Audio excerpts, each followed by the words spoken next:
Alam niyo ba na mahigit sa kalahati ng lahat ng kababaihang postmenopausal dito sa Pilipinas ay tahimik na nagdurusa mula sa mga issue sa intimate health na hindi lamang malulunasan, kundi kadalasan ay maiiwasan. Ito ay isang nakagugulat na katotohanan. Marami sa atin ang lumaki sa isang panahon kung saan ang mga ganitong paksa ay itinuturing na bawal pag-usapan, ibinubulong lamang sa likod ng mga nakasarang pinto kung mabanggit man. Nagtagumpay tayo sa ating mga karera, nagpalaki ng mga pamilya, at nag-ambag sa ating mga komunidad. Ngunit pagdating sa ating pinakapersonal na kapakanan, madalas natin itong napapabayaan, tinatanggap ang hirap bilang isang hindi maiiwasang bahagi ng pagtanda. Ako po si Dr. Amila De La Paz at pagkatapos ng mahigit 3 dekada bilang isang gynecologist, nakaupo ako kasama ang libu-libong kababaihan sa aking klinika sa Makati na naniwalang ang kanilang pinakamaganda at masisiglang taon ay tapos na dahil lamang sa mga pagbabago sa ibaba. Lumalapit sila sa akin na may tahimik na pagtanggap armado ng maling impormasyon o mas malala pa walang anumang impormasyon. Sinabihan sila na ang sakit panunuyo at pagtagas ng ihi ay ang kanilang bagong normal na lamang. Narito ako ngayon upang sabihin sa inyo na ito ay isa sa mga pinakalaganap at nakapipinsalang alamat sa kalusugan ng kababaihan. Ang inyong intimate health pagkatapos ng edad 60 ay hindi dapat maging isang kwento ng paghina at pagtitiis. Ito ay maaaring at dapat na maging isang kabanata ng ginhawa kumpiyansa at patuloy na kagalakan. Ang sikreto ay hindi isang milagrosong tableta o isang komplikadong operasyon. Ito ay isang serye ng simple at pang-araw-araw na mga kasanayan sa pangangalaga sa sarili na maaaring ganap na magbago ng inyong kapakanan. Hindi ito ang mga karaniwang payo na narinig ninyo ng 1,000 beses.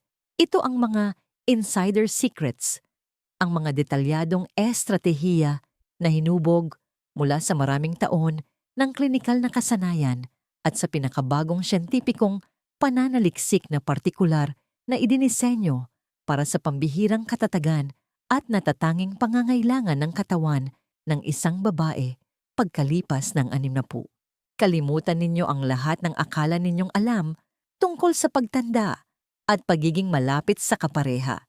Magsisimula tayo sa isang paglalakbay upang bawiin ang inyong ginhawa at isulat muli ang inyong kwento.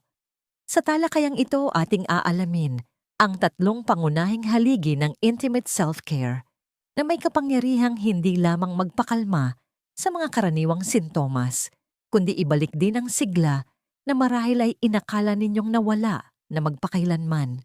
Ang unang dakilang sikreto, pagpapalakas ng pelvic floor. Ang unang malaking sikreto na kailangan nating tugunan ay isa na nakakaapekto sa mismong pundasyon ng inyong pelvic region, ang tahimik na paghina ng pelvic floor. Para sa maraming kababaihan na higit sa 60 ang usapan tungkol sa paksang ito, ay madalas na nagsisimula at nagtatapos sa isang pagtanggap na lamang sa pagtagas ng ihi. Ito yung bahagyang pagtulo. Kapag tumatawa kayo, kasama ang inyong mga apo, ang biglaang paghihi na nagmamadali kayong maghanap ng banyo sa supermarket o ang estratehikong pag-alam kung nasaan ang bawat banyo bago umalis ng bahay. Marami sa aking mga pasyente ang umaamin na may halong hiya at pagkadismaya na sila ay umaasa na sa mga pads para sigurado. Nililimitahan nila ang pag-inom ng likido, iniiwasan ang mga social outing at umiiwas sa mga pisikal na aktibidad na dati nilang minamahal tulad ng masiglang paglalakad sa Luneta Park o isang banayad na yoga class. Ang lumang paraan ng pag-iisip ay simpleng pamahalaan ng mga sintomas. Bumili ng mas absorbent na produkto. Alamin kung nasaan ang mga banyo. Ang ganitong diskarte gayunpaman ay hindi lumulutas sa problema. Pinipigilan lamang nito ang sintomas na nagpapaliit ng inyong mundo sa bawat pagpunta sa banyo. Ito ay hindi lamang isang abala. Ito ay isang magnanakaw ng kalayaan at pagiging spontaneous. Ang problema ay tinuruan tayong tingnan ang incontinence bilang isang problema sa pantog, samantalang sa katotohanan ito ay madalas na isang problema sa kalamnan o muscle. Ang kahalagahan ng pagtugon dito ay higit pa sa pananatiling tuyo. Ang inyong pelvic floor ay isang kahangahangang parang duyan ng mga kalamnan litid at connective tissues na umaabot mula sa inyong buto sa harap pubic bone hanggang sa dulo ng inyong gulugod tailbone. Ito ang literal na pundasyon ng inyong core, responsable sa pagsuporta sa inyong pantog matris at bituka. Bukod dito, ang mga kalamnan na ito ay may mahalagang papel sa sexual function at pangkalahatang katatagan ng core. Kapag humina ang mga kalamnan na ito, nakaraniwan dahil sa mga pagbabago sa hormone sa menopause, mga epekto ng panganganak noong mga dekada na ang nakalipas at ang natural na proseso ng pagtanda, ang mga kahihinatnan ay malawak. Hindi lamang ito tungkol sa urinary incontinence. Ang isang mahinang pelvic floor ay maaring humantong sa pelvic organ prolapse, isang kondisyon kung saan ang isa o higit pang mga pelvic organ ay bumabagsak o pumipindot sa pader ng puwerta na nagdudulot ng pakiramdam ng kabigatan, pag-umbok o presyon. Maaari itong mag-ambag sa pananakit ng likod habang ang ibang mga kalamnan ay nagsisikap na bumawi sa kakulangan ng suporta sa core. At higit sa lahat, maaari nitong lubos na bawasan ang sexual na sensasyon at kasiyahan para sa inyo at sa inyong kapareha.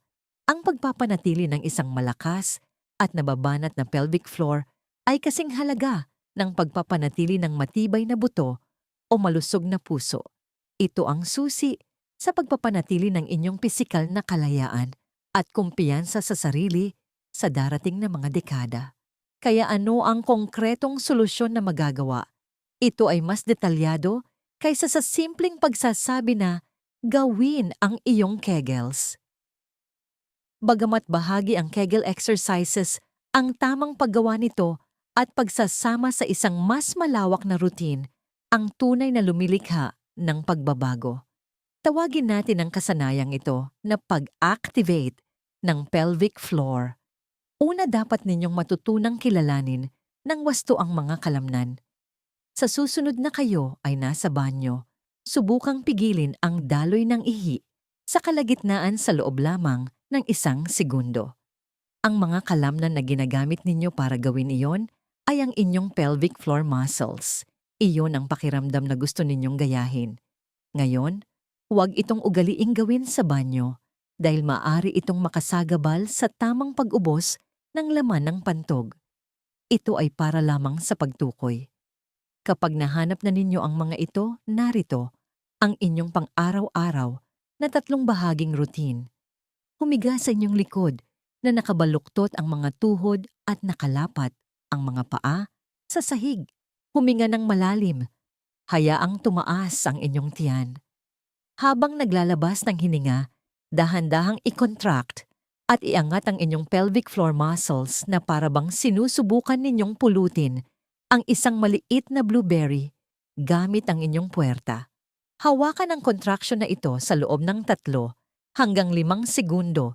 Siguraduhing hindi ninyo pinipisil ang inyong mga kalamnan sa puwit o hita at patuloy kayong humihinga ng normal. Pagkatapos, i-relax ng husto ang mga kalamnan sa loob ng 3 hanggang 5 segundo. Ang bahagi ng pag-relax ay kasing halaga ng contraction. Ulitin ito ng 10 beses. Ito ang inyong pangunahing set para sa lakas. Susunod, magdagdag tayo ng endurance. I-contract ang mga kalamnan at hawakan ito hanggat kaya ninyo hanggang sa 10 segundo habang humihinga ng tuloy-tuloy. Mag-relax ng 10 segundo at ulitin ng 5 beses. Panghuli, gagawin natin ang para sa fast twitch fibers na mahalaga para maiwasan ang pagtagas kapag umuubo o bumabahing. Magsagawa ng serye ng set of 15, mabilis at malakas na contractions, pinipisil at pinapakawala ng mga kalamnan ng mabilis. Ang buong routine ay tumatagal ng wala pang 5 minuto at maaring gawin sa kama. bago kayo bumangon sa umaga o bago matulog sa gabi. Bilang halimbawa, naiisip ko ang aking pasyente, si Aling Elena, isang masiglang 62 taong gulang mula sa Cebu na mahilig mag-garden. Ngunit kinailangan itong itigil dahil ang pagyuko at pagbubuhat ay palaging nagiging sanhi ng pagtagas. Pakiramdam niya ay talunan siya. Matapos ang 3 buwan ng masigasig na pagsasagawa ng partikular na activation routine na ito, araw-araw pumasok siya sa aking opisina na may matagumpay na ngiti at isang larawan ng kanyang mga nanalong rosas. Sinabi niya sa akin, "Durain mi sitse." Mila-4 na oras akong nag-garden noong Sabado nang walang anumang alalahanin. Nadumihan ko ang aking mga kamay at naibalik ko ang aking sigla. Ito ang kapangyarihan ng nakatarget at tuloy-tuloy na pagsasanay. Hindi ito tungkol sa walang katapusang pagpisil na walang kabuluhan. Ito ay tungkol sa maingat at nakabalangkas na ehersisyo para sa isa sa pinakamahalagang grupo ng kalamnan sa inyong katawan. Ang ikalawang sikreto, pag-aalaga sa vaginal tissue. Ang ikalawang sikreto ay isa na malapit na nauugnay sa una, ngunit tumutugon sa isang iba't ibang, ngunit parehong laganap na issue, ang malaking pagbabago sa inyong vaginal at vulvar tissue pagkatapos ng menopause. Ito ay isang paksa na nagdudulot ng matinding pag-aalangan sa maraming kababaihan, ngunit ito ay isang direktang biolohikal na resulta ng pagbaba ng estrogen. Ang lumang diskarte ay sa totoo lang ang baliwalain ito.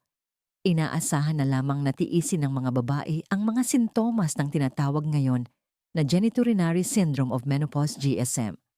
Kabilang dito ang panunuyo ng puwerta pangangati, mahabding pakiramdam at pananakit habang nakikipagtalik, isang kondisyong tinatawag na dyspareunia.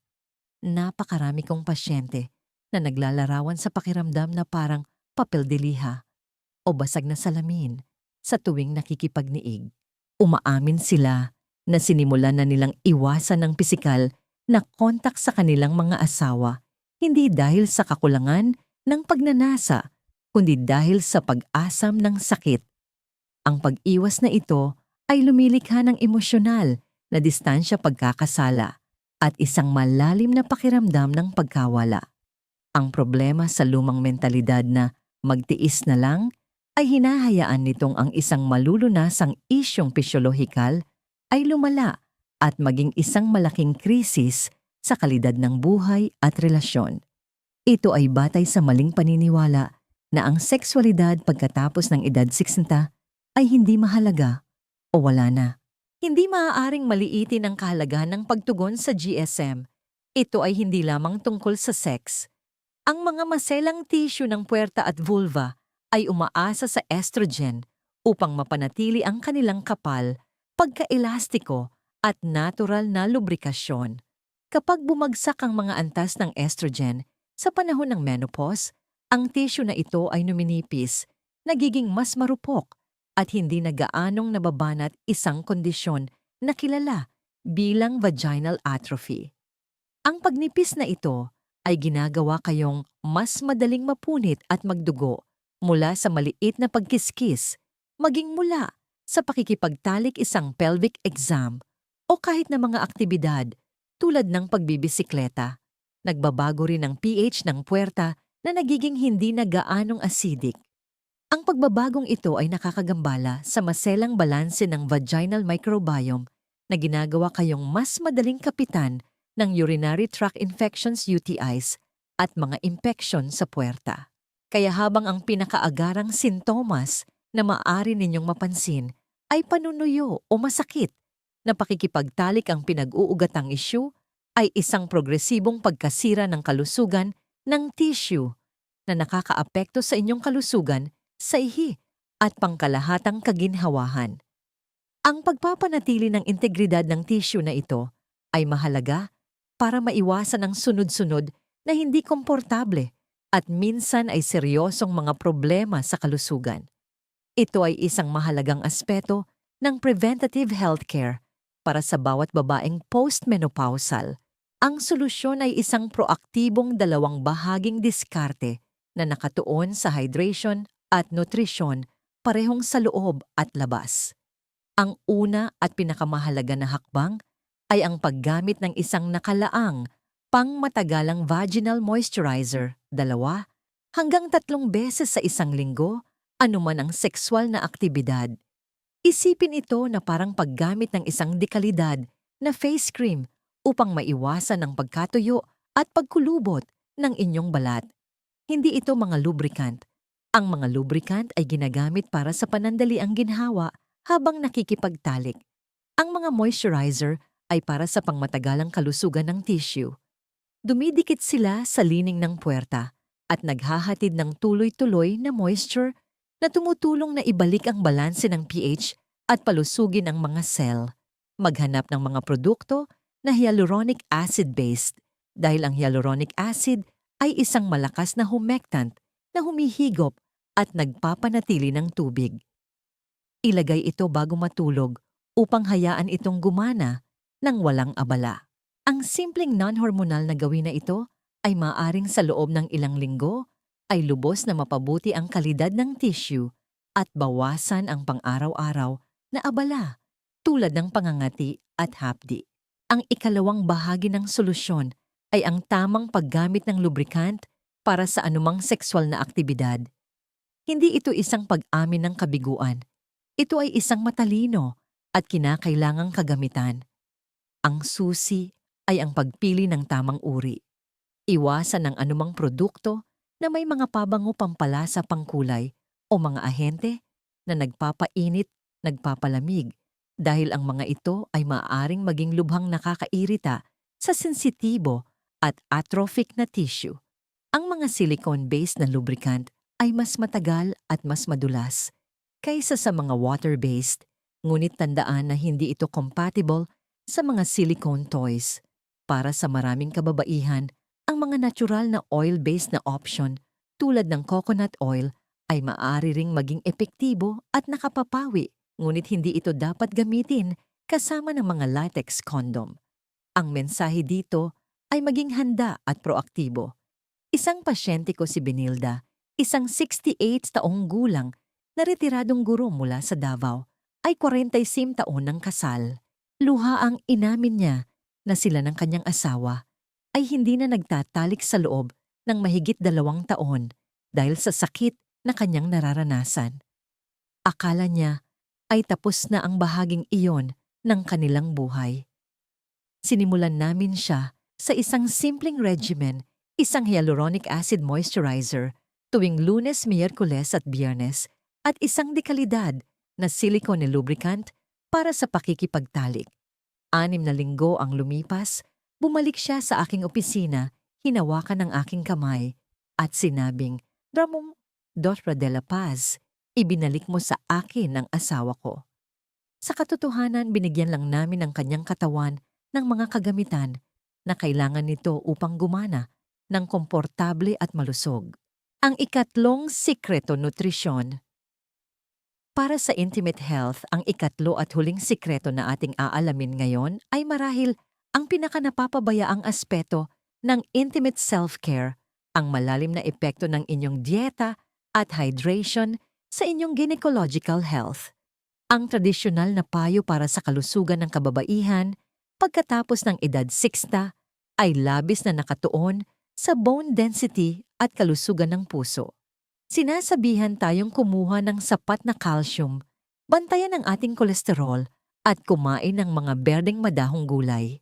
Bagamat lahat ito ay mahusay at kinakailangang payo, lubos nitong binabaliwala ang direktang ugnayan sa pagitan ng ating kinakain at ng kalusugan ng ating pelvic at vaginal tissues.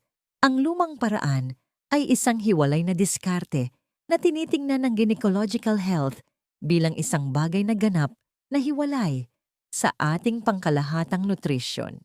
Ang mga kababaihan ay lumalapit sa akin na nakikipaglaban sa paulit-ulit na UTI, patuloy na panunuyo ng puwerta at mga nagpapaalam na kondisyon sa balat ng vulva tulad ng lichen sclerosus, at madalas silang nagugulat kapag sinimulan ko silang tanungin tungkol sa kanilang kinakain at kung gaano karaming tubig ang kanilang iniinom araw-araw. Ang kumbensyonal na kaalaman ay hindi lamang ginawa ang kritikal na koneksyon na ito. Ang kahalagahan ng isang nakatarget na estratehiya sa nutrisyon para sa intimate health ay nakaugat sa pangunahing biyolohiya. Ang inyong katawan ay nagtatayo at nag-aayos ng tissue gamit ang mga hilaw na materyales na ibinibigay ninyo. Ang mga maselang tissue ng inyong urinary tract at puwerta ay walang pinagkaiba.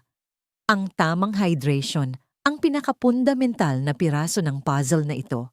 Kapag kayo ay dehydrated, ang inyong ihi ay nagiging mas puro at acidic na maaaring makairita sa sensitibong lining ng pantog at urethra na nagpapataas ng dalas at pagkaapurang umihi at ginagawa kayong mas madaling kapitan ng UTI. Bukod dito, bawat cell sa inyong katawan ay nangangailangan ng tubig upang gumana at ang vaginal mucosa ay hindi naiiba. Ang pagiging well-hydrated mula sa loob ay isang pangunahing hakbang sa paglaban sa panunuyo. Bukod sa tubig, may ilang mga sustansya na may mahalagang papel. Ang omega-3 fatty acids na matatagpuan sa matatabang isda tulad ng salmon tuna at tanigi mga walnut at flax seeds ay malakas na anti-inflammatory na maaaring makatulong na pag-inhawahin ang mga nairitang tissue. Ang mga phytoestrogen na mga plant-based compound na banayad na gumagaya sa ilang epekto ng estrogen sa katawan ay maaaring maging particular na kapaki-pakinabang. Ang mga pagkaing mayaman sa phytoestrogens tulad ng soybeans, edamame, tokwa, chickpeas at lentils ay maaaring makatulong na mabawasan ang ilan sa mga pagbabago sa tissue na nauugnay sa pagkawala ng estrogen.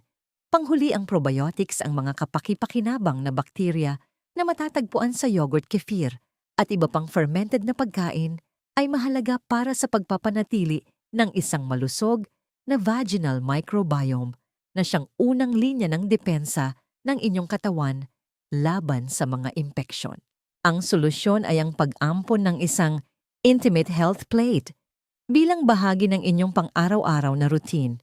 Hindi ito isang mahigpit na dieta, kundi isang mulat na pagsisikap na isama ang mga tiyak at kapaki-pakinabang na pagkain at gawi. Una, pag-usapan natin ang hydration. Ang inyong layunin ay dapat na uminom ng 8 hanggang 10 baso ng tubig sa isang araw. Huwag inumin lahat ng sabay-sabay. Unti-untiin ang pag-inom sa buong araw. Isang magandang paraan upang masubaybayan ito ay kumuha ng isang malaking reusable water bottle at markahan ito ng mga layunin sa oras. Halimbawa, uminom hanggang sa unang linya, pagsapit ng 10 a.m., ang pangalawa pagsapit ng 1 p.m. at iba pa. Pangalawa, layuning magsama ng isang mapagkukunan ng omega-3 fatty acids araw-araw. Maaari itong isang serving ng salmon para sa hapunan, isang kutsara ng giniling na flaxseed sa inyong oatmeal sa umaga o isang maliit na dakot ng walnuts bilang merienda sa hapon. Pangatlo, isama ang isang serving ng pagkaing mayaman sa phytoestrogen at isang serving ng pagkaing mayaman sa probiotic araw-araw. Maaari itong maging isang tasa ng yogurt na may berries para sa almusal at isang chickpeas salad para sa tanghalian. Naalala ko ang isang pasyente na nagngangalang Corazon mula sa Baguio na 5 taong gulang at nasa isang miserableng siklo ng pabalik-balik na UTI. Halos 1 taon siyang pabalik-balik sa antibiotics at ang mga side effects ay nagpapahirap sa kanya. Sinuri namin ng malalim ang kanyang dieta at nalaman na marahil 2 baso lamang ng tubig ang kanyang naiinom sa isang araw at ang kanyang dieta ay pangunahing binubuo ng mga processed foods. Nagpatupad kami ng isang bagong plano, isang malaking bote ng tubig na dala niya kahit saan araw-araw na yogurt at salmon 2 beses sa isang linggo.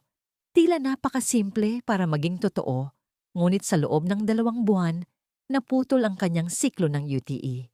Kasama ng kanyang iba pang mga paggamot, ang pagbabagong ito sa nutrisyon ay nagbigay sa kanyang katawan ng suporta na kailangan nito upang sa wakas ay gumaling. Ang pagkain ay hindi lamang panggatong.